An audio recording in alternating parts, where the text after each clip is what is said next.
सुभाष चंद्र बोस की 125वीं जयंती के अवसर पर कोलकाता में हुआ मुख्य कार्यक्रम। प्रधानमंत्री नरेंद्र मोदी विक्टोरिया मेमोरियल में आयोजित पराक्रम दिवस समारोह को करेंगे संबोधित। असम और मेघालय के 2 दिवसीय दौरे पर केंद्रीय गृह मंत्री अमित शाह गुवाहाटी में केंद्रीय अर्धसैनिक बल के जवानों के लिए आयुष्मान भारत स्वास्थ्य सेवा योजना की करेगी शुरुआत। राजद सुप्रीमो लालू प्रसाद यादव की हालत गंभीर। लालू प्रसाद यादव के फेफड़े में भरा पानी, इलाज के लिए जा सकते हैं दिल्ली।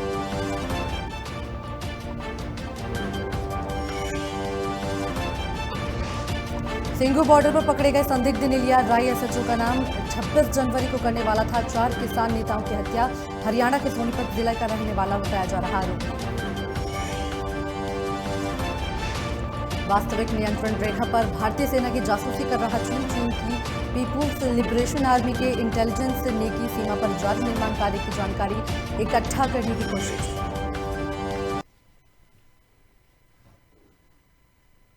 नमस्कार, स्वागत है आपका। आप देख रहे हैं लोकमंच और मैं हूं आपके साथ आफरीन अली। प्रधानमंत्री नरेंद्र मोदी असम के शिवसागर में पहुंच गए हैं। असम के सीएम सर्बानंद सोनोवाल ने पीएम मोदी का यहां पर स्वागत किया है। पीएम मोदी ने यहां पर पहुंचकर असम के शिवसागर में स्वदेशी लोगों को भूमि आवंटन प्रमाण पत्र वितरित किए हैं। साथ ही पीएम मोदी ने कहा है कि ऐतिहासिक बोडो समझौते से अब असम का एक बहुत बड़ा हिस्सा शांति और विकास के मार्ग पर लौट आया है। समझौते के बाद हाल में बोडोलैंड टेरिटोरियल काउंसिल का पहला चुनाव हुआ है और प्रतिनिधि भी चुने गए हैं। पीएम ने कहा कि एनडीए सरकार ने हमेशा असमिया भाषा के संरक्षण और उसके साहित्य को बढ़ावा देने सहित नीतियों को लागू करने के पीछे असमिया संस्कृति को बनाए रखा है। पीएम ने कहा, कोरोना टीकाकरण के लिए जिसकी बारी आए वो टीका जरूर लगवाएं। टीके की 2 डोज लगनी जरूरी है।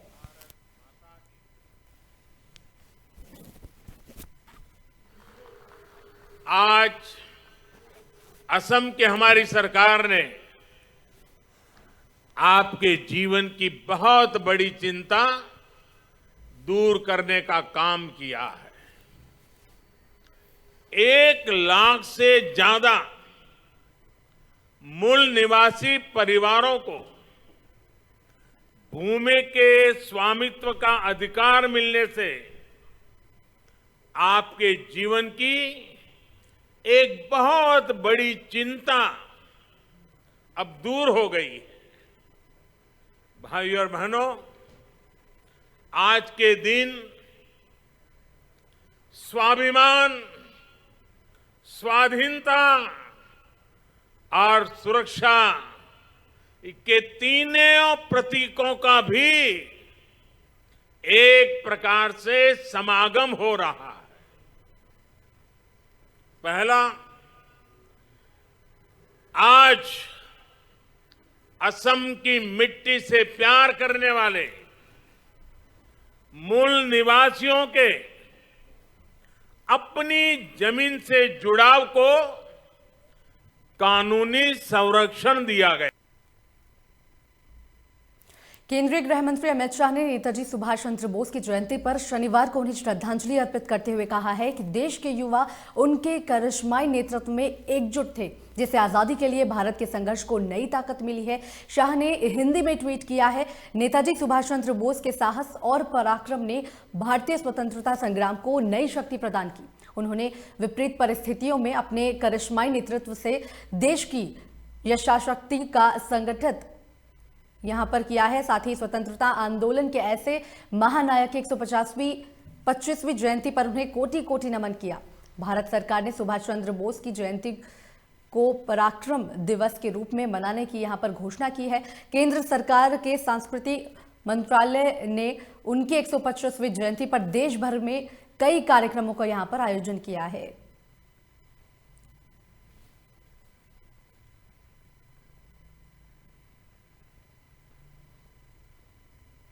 केंद्रीय मंत्री धर्मेंद्र प्रधान ने नेताजी सुभाष चंद्र बोस की 125वीं जयंती के मौके पर कटक के जानकी नाथ भवन में उन्हें श्रद्धांजलि दी। साथ ही नेताजी सुभाष चंद्र बोस की 125वीं जयंती पर गृह मंत्री अमित शाह ने उन्हें नमन किया। वहीं लोकसभा स्पीकर ओम बिरला ने ट्वीट किया, गुलामी की जंजीरों को तोड़ने के लिए एक दिल एक प्राण होकर कटिबद्ध हो जाइए।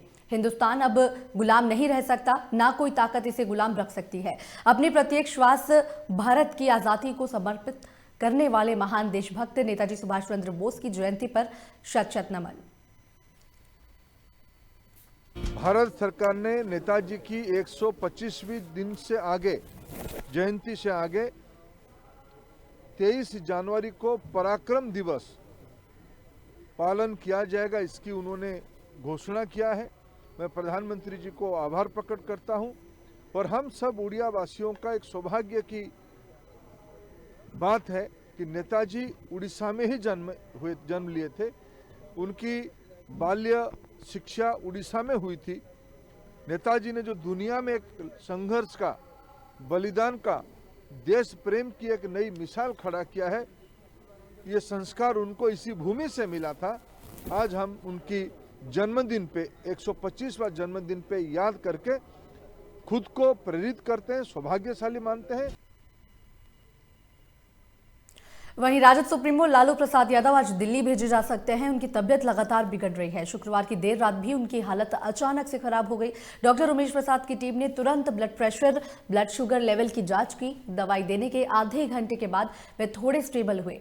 बिहार से आने के बाद पत्नी राबड़ी देवी, तेजस्वी यादव और तेज प्रताप यादव लालू प्रसाद से मिलने पेइंग वार्ड पहुंचे।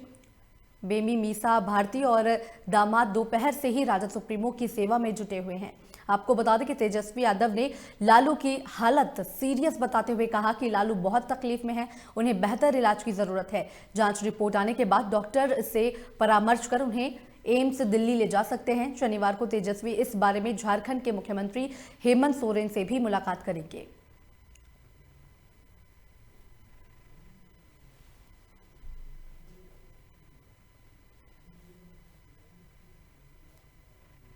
उधर चीन अपनी चालाकियों से बाज नहीं आ रहा है। आपको बता दें कि चीन अब वास्तविक नियंत्रण रेखा पर भारतीय सेना की जासूसी कर रहा है। वहीं भारतीय खुफिया एजेंसियों को वास्तविक नियंत्रण रेखा पर लद्दाख, सिक्किम और अरुणाचल प्रदेश में जानकारी प्राप्त करने के प्रयास में चीन की हरकतों का पता चला है। साथ ही LAC पर चीन की पीपल्स लिबरेशन आर्मी के इंटेलिजेंस ने भारतीय सेना की आवाजाही और सीमा पर जारी निर्माण कार्य की जानकारी इकट्ठा करने की कोशिश की जा रही है। वहीं रक्षा मंत्रालय के अधिकारियों ने इस मामले पर कुछ भी बोलने से इनकार कर दिया है। आपको बता दें कि भारतीय खुफिया एजेंसी कराकोरम के पास दौलत बेग ओल्डी पेंगोंग त्यो नदी के किनारे सिक्किम और अरुणाचल में LAC के पास हर तरह की गतिविधियों की जानकारी इकट्ठा करने में सक्षम है। वहीं चीनी कोशिशों की जानकारी सेना के शीर्ष अधिकारी और राष्ट्रीय सुरक्षा से जुड़े तमाम आला अधिकारियों तक पहुंच गई है।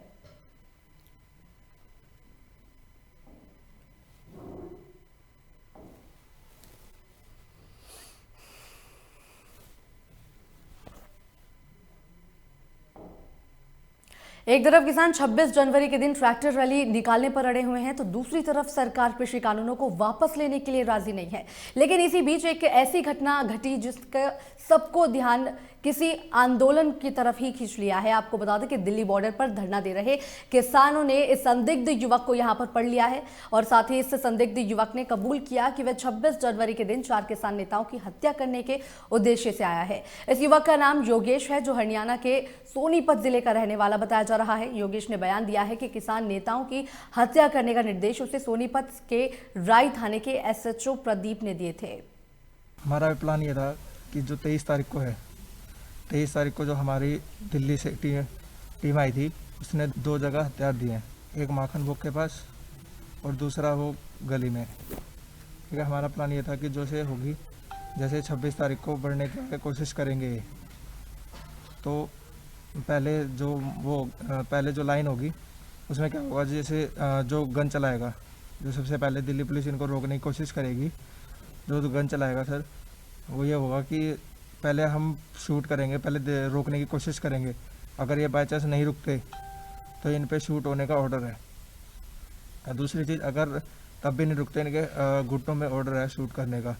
तीसरी, जो पीछे से जो हमारी टीम होगी, राजधानी के 10 लड़के हैं, जो टीम होगी, जो हमारी टीम होगी, वो पीछे से शूट करेंगे। उनको, पुलिस वालों को ये लगेगा कि दिल्ली में किसान लोगों ने ये चलाया है। ठीक है, इसमें और चौथा प्लान, जो 26 तारीख को जो रैली होगी, उसमें से आधी, जो 26 तारीख को होगी, उसमें से आधी लोग घर के होंगे, जो पुलिस की वर्दी में होंगे, इनको तितर बितर करने के लिए। जो स्टेज पे 4 लोग होंगे उनको शूट करने का प्रोग्राम वो है। 4 लोगों की फ़ोटो दे दी गई है और जो हमें सिखाता है वो प्रदीप सिंह है, कई थाने का जो है वो कभी हमने थाने के आगे देखा नहीं, और जब भी हमसे मिलने आता था वो सिर्फ यहाँ कवर लगा के आता था, वो मुंह पे कवर लगा के आता। उसका हमने उसका बैच देखा था। ठीक है सर। नेताओं की फोटो कौन कौन थे? सर उनका नाम नहीं पता है हमारे को, उनके फोटोज हैं। सर हमारे पास नहीं है। दिल्ली एनसीआर में सर्दी का सितम कम होने का नाम नहीं ले रहा। दिल्ली में आज सवेरे कोहरे और ठंड के चलते लोगों को परेशानियों का सामना करना पड़ा है। दिल्ली का न्यूनतम तापमान सामान्य से 3 कम 4.2 दर्ज किया गया है। उधर शिमला का न्यूनतम तापमान 5.8 डिग्री और अधिकतम 15.5 डिग्री सेल्सियस रहा। इस लिहाज से न्यूनतम तापमान दिल्ली से करीब 1.5 डिग्री सेल्सियस ज्यादा है। इस वजह से लोग दिन भर ठिठुरते रहे। लोगों को ठंड ने घरों में कैद होने को मजबूर कर दिया है। कोहरा पड़ने की वजह से लोगों को आने जाने में भी परेशानियों का सामना करना पड़ रहा है।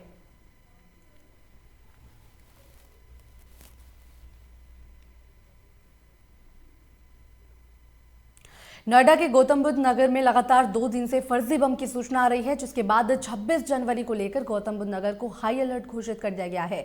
आपको बता दें कि मामले को लेकर नोएडा पुलिस लगातार मॉल और public city area, marketing area और मेट्रो स्टेशन पर डॉग स्क्वाड ट्रैकिंग कर रही है। वहीं सभी मेट्रो स्टेशन और मॉल की सुरक्षा व्यवस्था का जायजा भी लिया जा रहा है और साथ ही सभी जगह सिविल ड्रेस में फोर्स को भी तैनात कर दिया गया है।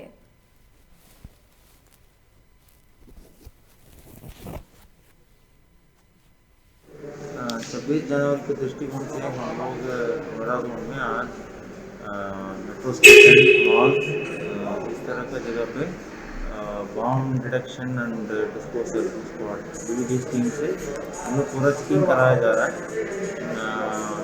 अभी फिलहाल हम एक मॉल में हैं। आगे कुछ समय के बाद हम लोग मेट्रो स्टेशन में भी चेक करेंगे। ये एक तरफ एक सिक्योरिटी मेजर है और पब्लिक को भी कॉन्फिडेंस बिल्डअप करने के लिए है कि पुलिस हम लोगों को सुरक्षा के लिए हमेशा तत्पर तैयार रहते हैं। इसी बीच बड़ी खबर सिद्धार्थनगर से है, जहां पर विश्व की सबसे लंबी तिरंगा यात्रा का शुभारंभ आज होने वाला है। आपको बता दें कि विश्व रिकॉर्ड बनाने को लेकर तैयारियां यहां पर की जा रही हैं और इसी के साथ 15 किलोमीटर लंबा तिरंगा फैलाकर तिरंगा यात्रा यहां पर निकाली जानी है। आपको बता दें कि मोहाली से होकर मुख्यालय तक तिरंगा यात्रा की जाएगी और इसी के साथ कार्यक्रम संयोजक रमेश वर्मा ने इस मामले की जानकारी दी है। तो बड़ी जानकारी आपको दे रहे हैं सिद्धार्थनगर से, जहां पर 15 किलोमीटर लंबा तिरंगा फैलाकर तिरंगा यात्रा, विश्व की सबसे बड़ी तिरंगा यात्रा निकालने की यहां पर आज तैयारियां की जा रही हैं। शुभारंभ आज तिरंगा यात्रा का किया जाएगा। विश्व रिकॉर्ड बनाने को लेकर लगातार यहां पर प्रशासन की तरफ से तैयारियां की जा रही हैं। आपको बता दें कि कार्यक्रम के संयोजक रमेश वर्मा ने इस मामले की जानकारी भी दी है। बड़ी और अहम जानकारी आपको दे रहे हैं सिद्धार्थनगर से।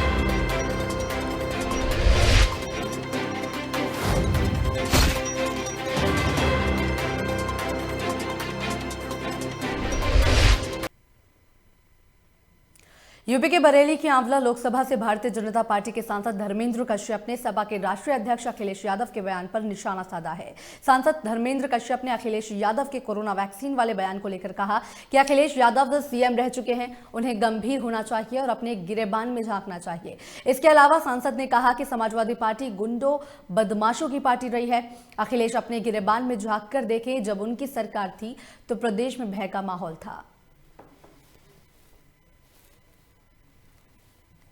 कि निश्चित तौर पर अखिलेश यादव सबसे बड़े उत्तर प्रदेश के उप मुख्यमंत्री हैं। उनको गंभीर होना चाहिए कि जिस तरह से उन्हें अपने गिरेबान में झांकना चाहिए कि जब समाजवादी पार्टी की सरकार थी तो पूरे प्रदेश में भय और आतंक का माहौल था। व्यापारी अपने आप को सुरक्षित महसूस नहीं कर पाता था। कब उसकी जान चली जाए, कब उसका माल चला जाए। आज हम जिम्मेदारी के साथ कह सकते हैं भारतीय जनता पार्टी की सरकार में सभी सुरक्षित हैं सभी भय से मुक्त हैं।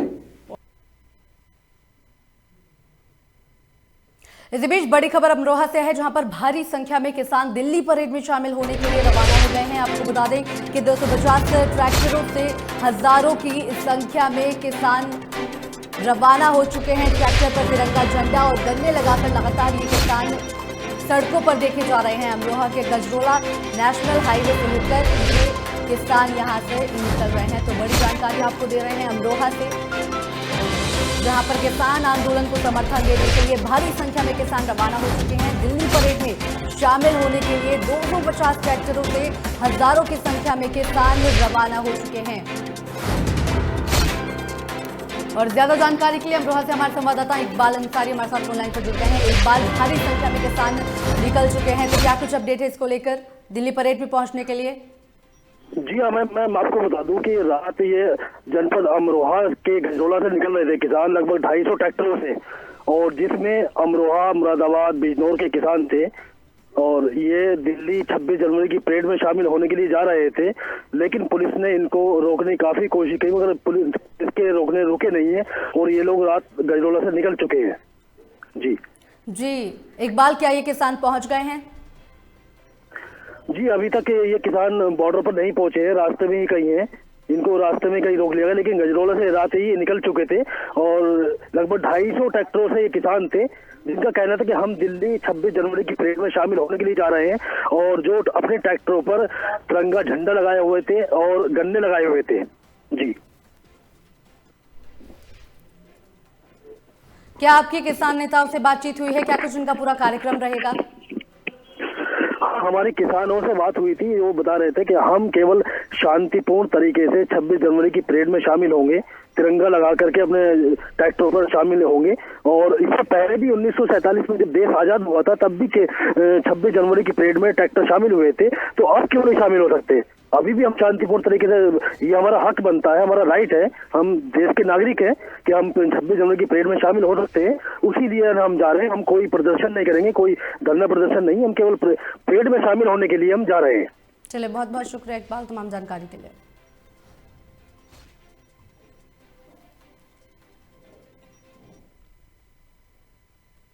मिर्जापुर कलेक्ट्रेट परिसर में उस समय हड़कंप मच गया जब लालगंज थाना क्षेत्र के नदनी गांव में निवासी महिला अपनी फरियाद नहीं सुने जाने पर आत्महत्या के लिए छत पर चढ़ गई। महिला का आरोप है कि उसके मकान का मुआवजा विभागीय बाबू की मिलीभगत से दूसरे को दिया जा रहा है। सारी रिपोर्ट उसके पक्ष में होने के बावजूद भी उसकी नहीं सुनी जा रही है।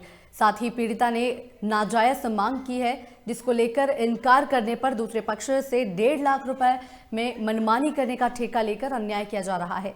वहीं कलेक्ट्रेट में हंगामा मचने के बाद मामला सामने आने पर विशेष भूमि अध्याप्ति अधिकारी ने कहा है कि मामला संज्ञान में आया है और साथ ही जांच करवाई जाएगी। हम ऐसा है कि हम 3 साल से दौड़ रही हूँ। जब हमारा रिपोर्ट यहाँ पर जमा हो गया, हमारे पक्ष में पूरा कागज हो गया, हमारे जमीन मालिक हमको एफिडेविट दे दिया, तो ये मान नहीं रहे उस रिपोर्ट को। कौन? ये मिश्रा, जो नागेंद्र मिश्रा बाबूजी हैं, हाँ, ये कह रहे हैं कि हम इसको नहीं मानेंगे। ये हम सौदा कर रहे थे, हमारे इज्जत से सौदा ये कर रहे थे, हम सौदा इससे नहीं कर रही थी। तो कहे ठीक है 50,000 रुपया दो।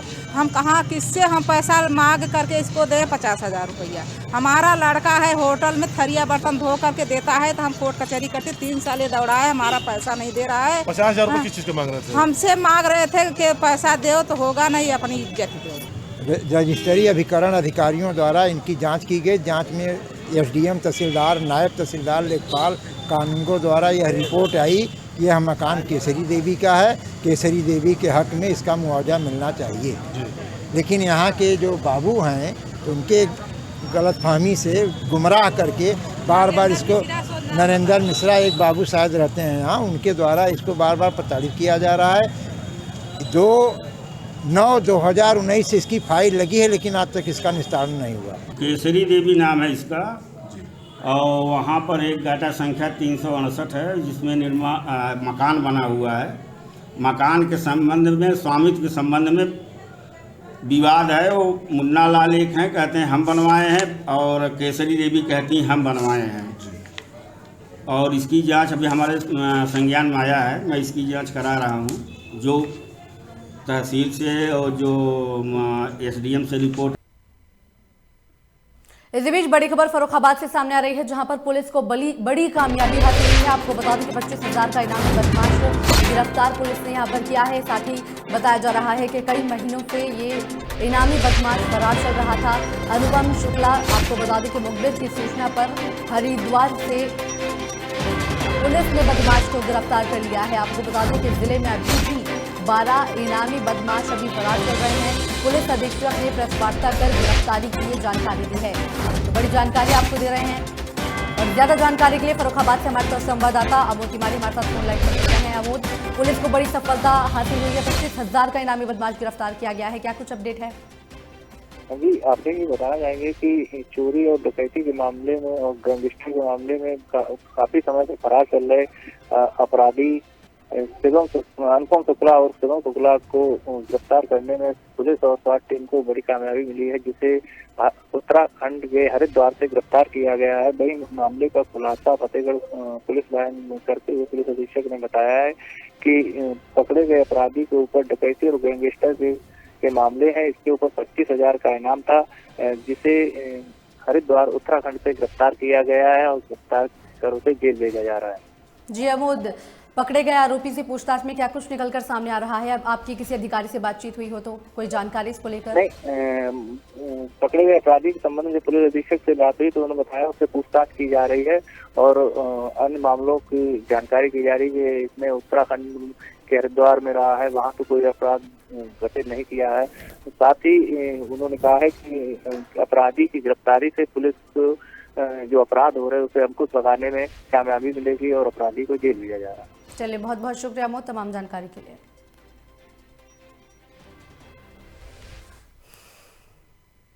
इस बीच बड़ी खबर मैनपुरी से है, जहां पर पुलिस को बड़ी सफलता हासिल हुई है। आपको बता दें कि मुठभेड़ के दौरान 2 वांछित डकैत गिरफ्तार कर लिए गए हैं।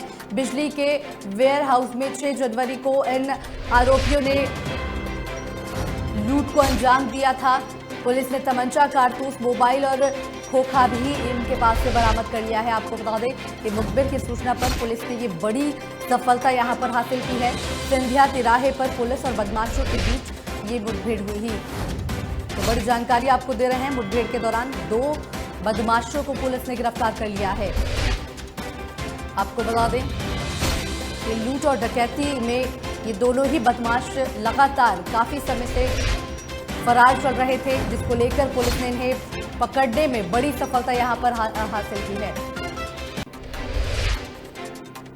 और ज्यादा जानकारी के लिए मैनपुर से हमारे संवाददाता अभिषेक हमारे साथ फोन लाइन पर जुड़ गए हैं। अभिषेक, पुलिस को बड़ी सफलता हासिल हुई है, यहाँ पर 2 बदमाशों को गिरफ्तार किया गया है, क्या कुछ जानकारी आपके पास? जी हाँ, मैं आपको बता दूं कि 6 जनवरी की रात को जनपद मैनपुरी के थाना दन्नाहाट क्षेत्र में एक बिजली की गोदाम थी, जहां पर बदमाशों ने लूट की घटना को अंजाम दिया था, जिसके बाद पुलिस लगातार उनकी तलाश कर रही थी। जिसके बाद पुलिस ने इस अंतर्राज्यीय गिरोह के लगभग 16 सदस्यों को पिछले कुछ दिनों पहले गिरफ्तार कर लिया था, जिनमें से 2 मुख्य आरोपी जो थे वो फरार चल रहे थे, जिन पर इनाम भी घोषित कर दिया गया था। लेकिन फिलहाल जो बीते दिवस दन्नाहाट पुलिस को फिर से एक सफलता हाथ लगी, जिसमें पुलिस ने दोनों आरोपियों को गिरफ्तार भी कर लिया गया है, जिनके पास से अवैध हथियार और कारतूस सहित अन्य सामान भी बरामद किया गया है। जी चलिए, बहुत बहुत शुक्रिया तमाम जानकारी के लिए।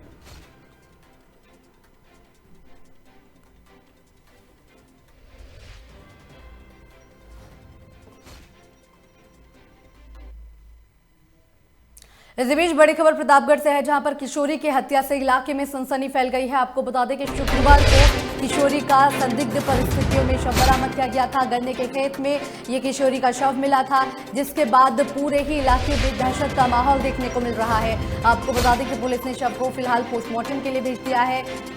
फतनपुर थाने के सुरवा मेकीपुर गाँव का ये मामला बताया जा रहा है। तो बड़ी जानकारी आपको दे रहे हैं। जौनपुर से बड़ी खबर सामने आ रही है, जहां पर संदिग्ध परिस्थितियों में युवक की मौत का मामला सामने आया है। परिजनों ने हत्या की यहां पर आशंका जताई है। साथ ही घर के सामने शव रखकर बताया जा रहा है कि ये आरोपी वहां से फरार हो गए थे। पुलिस ने अब फिलहाल शव को कब्जे में लेकर पोस्टमार्टम के लिए भेज दिया है। शाहगंज थाना के हुसैनाबाद इलाके का ये मामला बताया जा रहा है। तो बड़ी जानकारी आपको दे रहे हैं जौनपुर से, जहां पर संदिग्ध परिस्थितियों में युवक की मौत का मामला सामने आ रहा है। इसी के साथ फिलहाल मेरे साथ इस बुलेटिन में इतना ही। बाकी की तमाम खबरों के लिए देखते रहिए लोकमंच।